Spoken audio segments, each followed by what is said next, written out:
Ang beer may alcohol content na 3 to 6%. Ang alak naman ay 7 to 14%. At ang whiskey at gin ay 40%. Alam niyo bang ang pag-inom ng alcohol ay nakakabawas ng 15 taon sa ating life expectancy?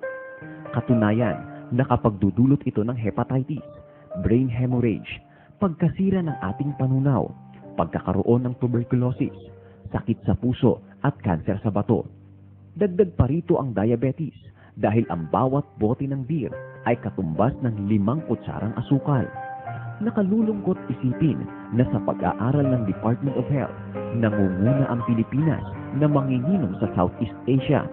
Kaya sa statistics, 50% ng mga aksidente sa lansangan at mga krimen ay bunga ng kalasingan sa alak.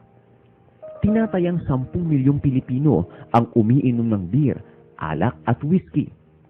Kaya kung sa isang araw lang ay magsisimula tayong umiwas sa alak, makatitipid tayo sa isang araw lang ng 200 milyong piso upang magamit sa mas makabuluhang bagay. Ang paggawa ng mabuti ay hindi magbubunga ng masama. Ito ang aming kampanya.